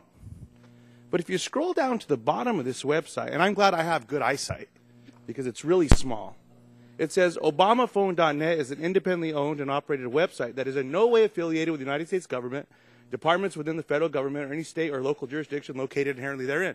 And then it kind of runs away because I guess the footnote is not needed as much as the rest of the propaganda on this website. And so I wonder if it's fraudulent or not for us to put on a website that appears to be a federal website telling consumers they can sign up for a Lifeline phone, collecting information that's in no way affiliated with the federal government, as opposed to encouraging people to go to this website. I'd encourage you to go look at it so you never go to it again, so that we can get through this. That's part of what the FCC is trying to do. We're trying to crack down on waste, fraud, and abuse here. And we shouldn't direct people into areas that are purported to maybe sign up for a website, that are probably signing up for sharing their consumer information in one way or another. I tried to get to the privacy notice on the site, but I couldn't find it. I guess I'm not savvy enough. But I was able to get to that disclaimer at the bottom. So I just think, Mr. Chairman, that as we talk about these sites and what's happening here, that we agree that there's important programs across the federal government that are needed. I come from a rural state. This has been purported to be a program that's abused in only urban parts or needed in urban parts of the United States. I think that there's some letters that have been submitted, and Mr. Chairman, I'd ask unanimous consent to submit 2 letters from 2 rural organizations, the National Grange on the Order of Patrons of Husbandry and Rural Broadband. And in it, Mr. Chairman, one of the letters cites that Lifeline is an essential to the success of our country because it ensures that even the most unserved areas are safe, able to communicate, and included. Simply put, any cuts to Lifeline will leave rural, tribal, and low-income communities more vulnerable and locked out of full participation. And I also have 2 letters from 2 tribes, Gila River Telecoms and Mescalero Apache Telecom Incorporated, that I'd like to ask unanimous consent to submit it to the record. Leave those were part of the majority or minorities packet. Oh, it's already wonderful. been submitted. We went through that. Thank you very much. Well, I thank Ms. Eshu for her wisdom as well for her submission. So thank you and the staff very much, Ms. Eshu.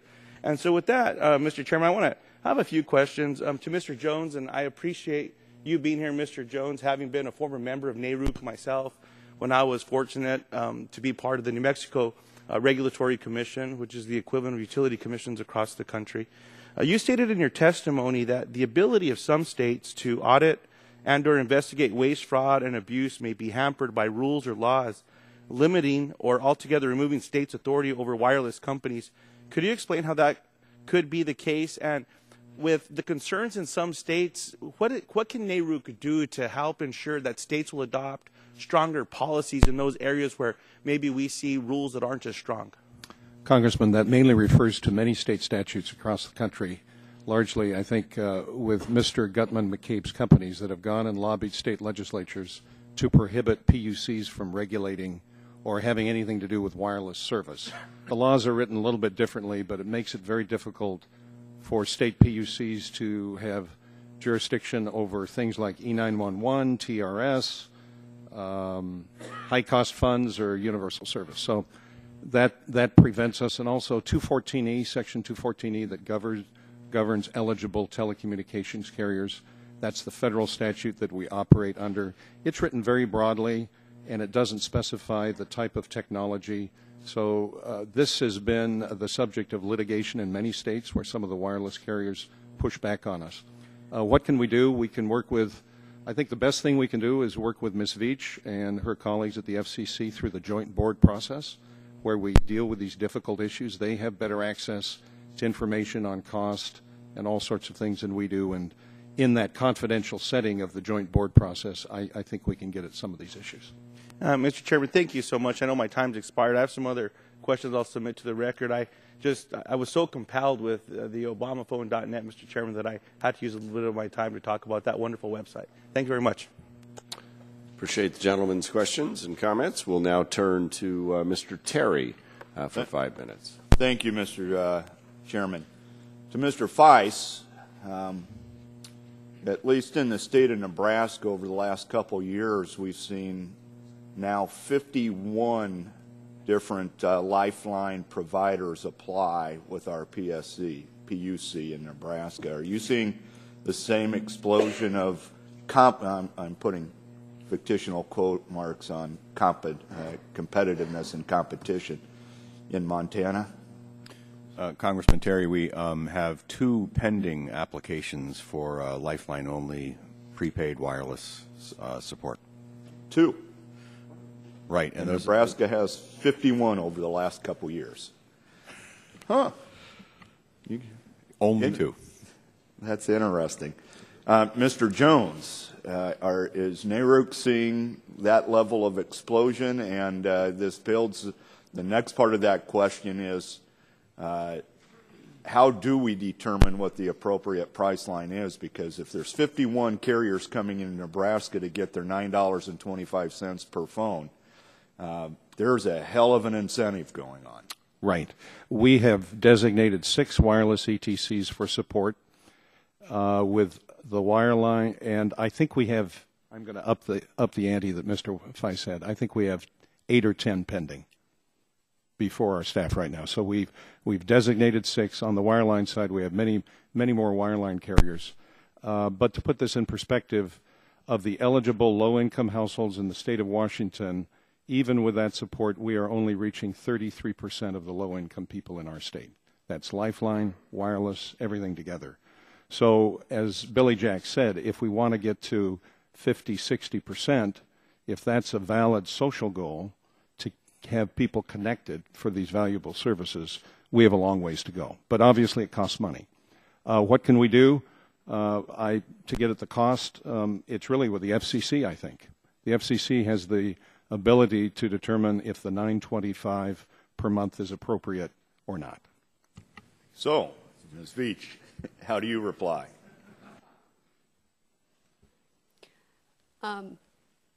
Congressman, on the question of the $9.25 rate, we've sought public comment on that question and are looking at the record, and will continue to conduct an open proceeding to put the commissioners in a position to determine what the optimal rate in will be. In a public comment process, will you be able to obtain the true cost of providing this service?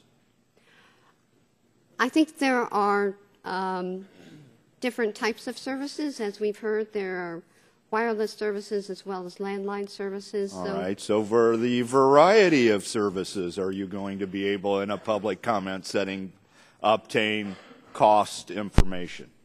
In addition to the record that's already developed, if necessary, the Commission can ask for more data if it needs it from Mr. Gutman-McCabe's members or others. So is that a yes, that you're obtaining that information through the public comment? We've invited comment. I'd be happy to work with your office to let you know whether we have obtained the kind of information you're asking about already or need to. Is there a red flag with the FCC that there's that many competitors coming into what used to be just a few years ago a very limited market? Does that raise a red flag? Well, absolutely. In our reforms, we required that before any non-facilities-based carrier could be designated to receive support, it first had to have a compliance plan approved with the Commission, and we've only approved 20 of those since the reforms went out. The next step then is to approach the relevant state PUC to seek designation. Okay. I'll yield back. Gentleman yields back his time. Now recognize gentleman from Illinois, my friend Mr. Rush, for 5 minutes. I want to thank you, Mr. Chairman. This has been quite a hearing, and I'm not surprised. I want to congratulate the ranking member for bringing this issue to the fore. But as I sit here and hear some of the questions and some of the commentary, really infuriates me about some of the attitudes and opinions and some of the remarks that I've heard. I'm trying to maintain my cool, so to speak.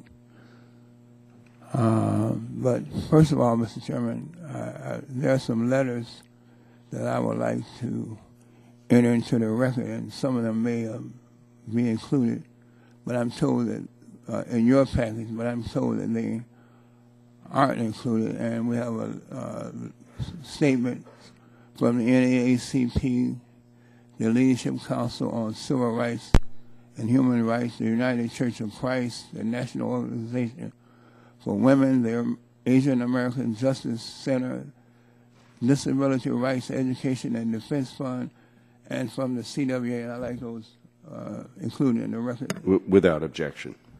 All right. Mr. Chairman, and I want to ask, maybe Ms. Beach or anybody can answer this question.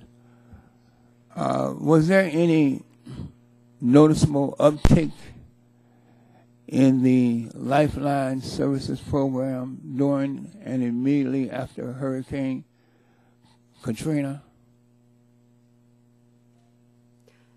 Congressman, as a matter of fact, it was during the time of recovery from Hurricane Katrina when the Commission permitted wireless providers to enter the program to provide vital services to the consumers affected.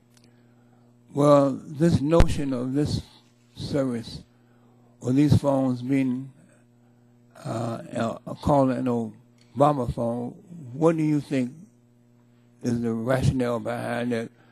Because if you're going to call it in any kind of non-political, non-classless, and I might say that non-racist way, then it certainly should be called the Bush-Obama phone. Isn't that correct? Congressman, you're absolutely correct that a lot of the expansion of the program that happened without proper oversight was during prior administrations. The reforms that the FCC has put in place in the last 3-4 years will ensure that only eligible subscribers can participate and that there are appropriate checks in place on the consumers as well as the carriers. Well, let's look at who uses Lifeline.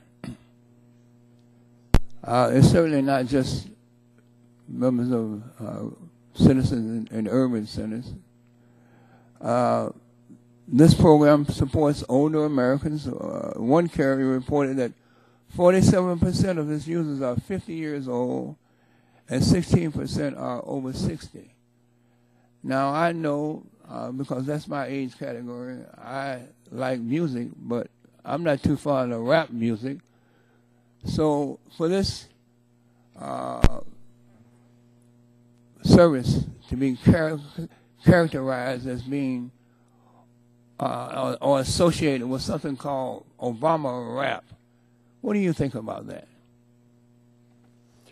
As you say, the service is available without regard to any demographic characteristics, seniors, the elderly, disabled, rural as well as urban, based on income rates or participation in another federal assistance program.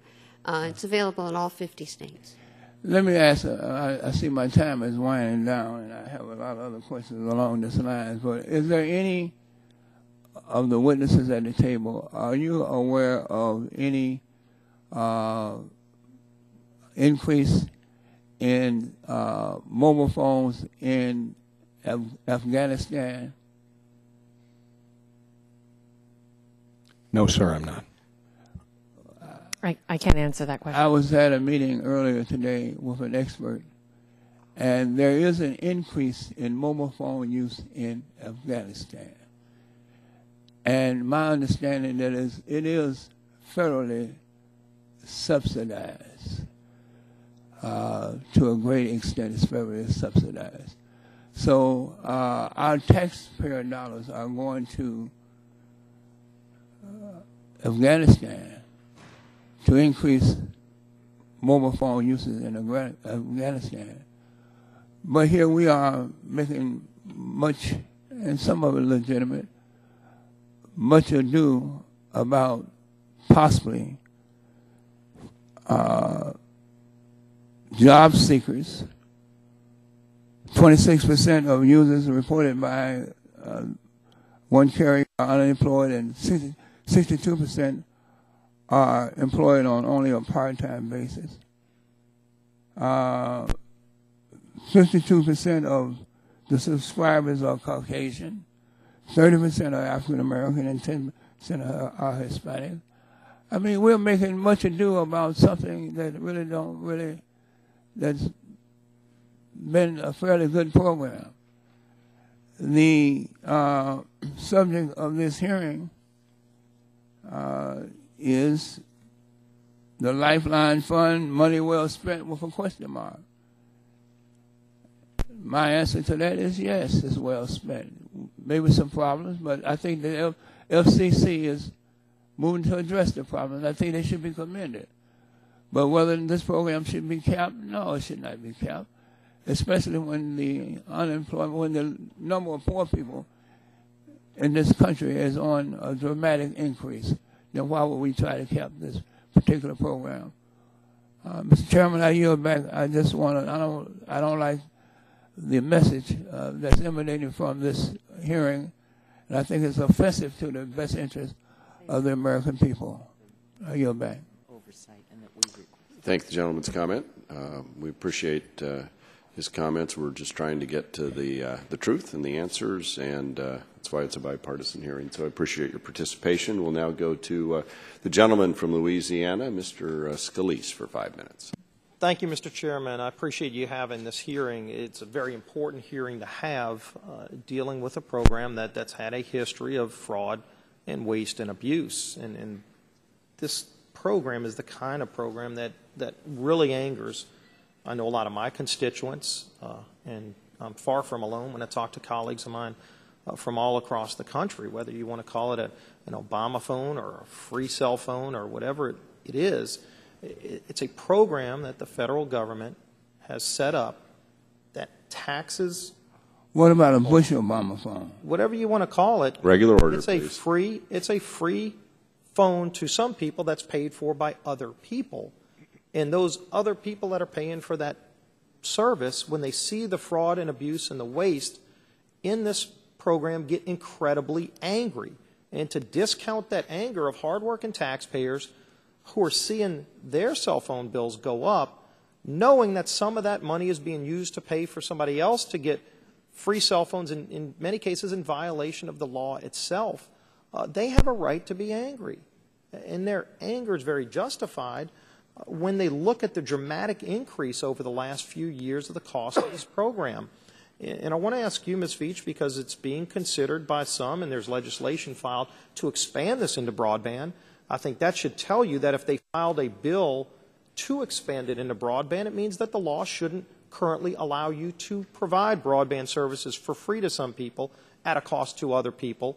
If they're filing a bill to try to make that legal, yet in your own testimony you talk about a pilot program that y'all have already started, to extend it to broadband. Under what legal authority, first of all, with all the fraud, waste, and abuse in the existing program, what legal authority do you have to actually broaden it even more? And whether you want to call it an Obama pad or a Bush pad or whatever you want to call it, you're already expanding this program into an area that the law doesn't say you can expand it to. And in fact, when our colleagues on the other side file a bill to do this, they're implying that you don't have the legal authority to do it today.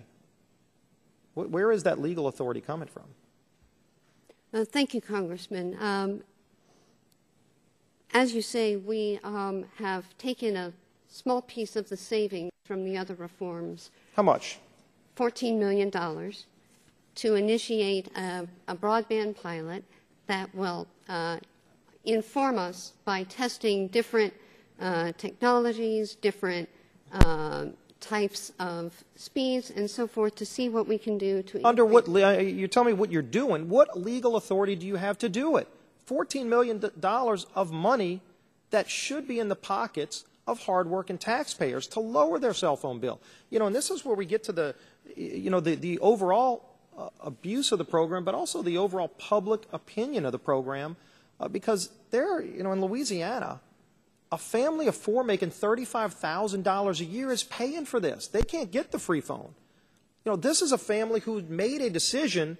If they've got their own cell phone, and let's say they've got broadband at their house, they're paying for that with after-tax dollars that they worked really hard for, and they made tough decisions. They might not go out to eat one night because that's an important priority that they've set, and it angers them when now they're paying somebody else's free cell phone bill, and then you've identified waste, fraud, and abuse that this committee had oversight on, and it's been identified by many people. We're trying to clean up the fraud and abuse. I'm co-sponsor. I'm not a co-sponsor directly, but supportive of legislation by Representative Griffin. I think there are other bills that would actually go back to the original intent and say no more free cell phones. But they're looking at this and they're saying, I'm paying for this. And if instead of saying, oh, okay, we found waste, fraud, and abuse, what the government should be doing is saying that money, every quarter you assess the companies that ultimately taxpayers pay the bill, you assess them. Every quarter you could lower their cell phone bill by the amount of money that you found in waste, fraud, and abuse that we directed you to go find in waste, fraud, and abuse. Instead, you've taken it upon yourself to take that money and not lower the cell phone bill for that family of four in Louisiana making $35,000 a year. They'd like to see their bill lowered. They're struggling in tough times, but for whatever reason, you decided as a bureaucrat that you're just going to go and create a new program that you're not even legally authorized to create to spend that money, instead of letting them have that money back in their pocket. So I would hope when you're trying to think of what to do with the money that you're finally uncovering from waste, fraud, and abuse, you don't see it as some kind of honeypot that you can go and spend somewhere else. That's money that ought to be in those hardworking taxpayers' pockets, not the government to spend on something else, but finally give them a break. Give the folks that are paying the freight a break so that they don't have to pay as much, and maybe they can go out to eat one night with their family of four instead of having to fund somebody's free broadband and free cell phones and all this other stuff that they're irritated about. And the final thing is I would ask you to get us the list, because it's been asked before, get us the list of the number of people that are in this Lifeline program that have free cell phones that actually pay out of their pocket to upgrade it. For whatever reason, they've got enough money to upgrade it. Maybe they should be paying for their own phone, not having the government pay for it, not having that taxpayer pay for it. But will you get the committee the count of how many people that are in the program actually pay to upgrade their service? Can you get us that? We will work with your office to provide what we can, yes. We'd like you to get us that count of how many people actually do that. And I appreciate the chairman's discretion. Yield back the balance of my time. Gentleman yields back. I believe all the members have had an opportunity to ask at least the first round of questions. We're not going to do a second round, but there may be other questions for the record we'd like you to address, and we may need to probe deeper into this issue from different angles, perhaps at a future hearing. Yes, I'd recognize the gentlelady from California. Thank you, Mr. Chairman. I'd like unanimous consent to place into the record the following. It is it's a listing of the 2012 top 10 high-cost disbursements by states, and it also lists out the 2012 top 10 lifetime disbursements by states. Without objection. I just wanted to point out to the gentleman that in Louisiana, there's 110,927. Now these are what? 110,927, and that's an overage. Is that an overage? That's how much more the state gets. So, but I think that this is instructive. So, thank you for allowing us to place it in the record. And Mr. Long has returned, so we'll turn to 5 minutes of questioning from Mr. Long. Thank you, Mr. Chairman, and thank you all for being here today. Start with Billy Jack Gregg, if I can. On the slide that you showed earlier, the red line going across on Maryland, was that at the poverty line? That was the number of low-income households. Households at 135% of the federal poverty guidelines or below. So that was at the 135% level. And your graph showed that there's a considerable number of people that are getting these phones that are above that income level, correct? Right. For the most recent data, the total number of low-income households in Maryland was about 304,000. The number of Lifeline subscribers was 654,000, so over double. And my understanding, go to Ms. Veach now, my understanding is that the FCC does not use that data. Is that correct? Or were you aware of that figure that so many more people above that should not be qualified to get this phone are actually getting it?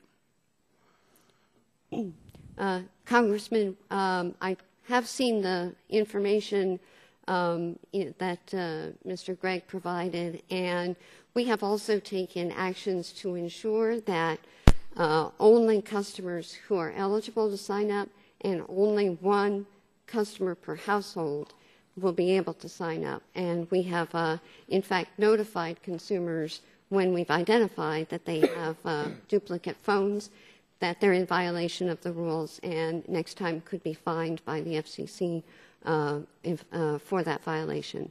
We're also standing up a database to prevent that from happening again, and in the meantime, we'll continue to scrub the rules. Staying with you, Ms. Veach, what percentage of users go over their free 200 minutes on their phones? I don't have that, Mr. Congressman. Could you get that and get back to us with that? Work with your office to provide what we can, absolutely. Okay, thank you. And that takes out the second part of my question then. Ms. Veach, again, what percentage of the eligible population are Lifeline recipients? It's a complex estimate because you can be eligible either based on your income or by participation in another federal program. We estimate that it's about a third of households. About a third of the eligible households That's right. are receiving this phone. What, on this 200 minutes that they get, if someone has their own personal cell phone and they have one of these phones we're talking about here today, and they forward their personal phone to their, whatever you want to call it, Lifeline phone we'll call it, and first use up their minutes there. Do you know, have you looked into any of that or heard of any of that happening? I have not, but we take all allegations about abuse in the program very seriously, and I'd be happy to check with my team and get back to you on that. If you would, I'd appreciate it, because I have heard of that very thing. A congresswoman related to me yesterday that one of her constituents related to her that that's what she was doing with her phone, was forwarding, and I'm trying to check with some of the providers to see if that would even save money or not. Would that not use the minutes on their personal phone, anyone on the panel? Congressman, I would suggest each state does this differently. I know that when we designated ETCs, some were at 200, 250, 300 minutes. We had the 800 number issue to deal with, if that would count when you call an 800 number. Does that count toward the minutes? We decided no. I would urge you to talk to Chairman Kenney of your Missouri Public Service Commission, because they have designated these ETCs, and Chairman Kenney and the staff of the Missouri Commission can share with you the terms and conditions of all these ETCs. Okay. And Ms. Gonzalez, going to you on, you said, I believe, that 15,000 people at 15,000 per year and under make up a third of the users of these phones. Is that correct? Under $15,000 a year make up the majority, I think about 80%, according to one provider. All the providers provide different. What I had in my notes here that I wrote down as you were speaking earlier was that I thought you said a third were under 15, a third were over 65, and a third were disabled. No, please let me clarify. Nearly 80%, according to one provider, make under $15,000 a year. Nearly a third are over the age of 55, and over a third are disabled. Okay. And Mr. Gutman-McCabe, you said that these are not taxpayer funds that pay for these phones.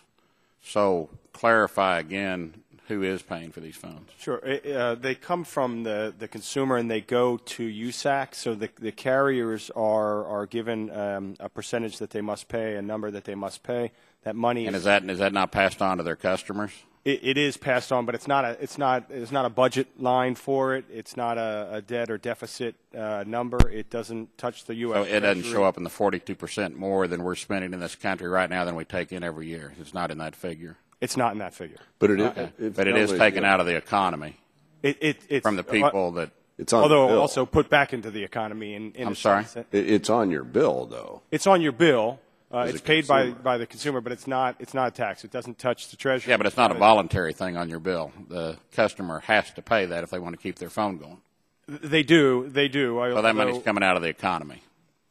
Yes, although arguably going back into the economy as part of the companies that are hiring and paying employees. So it's almost circular in a sense. But it's not a budget line. It's not a debt or deficit issue.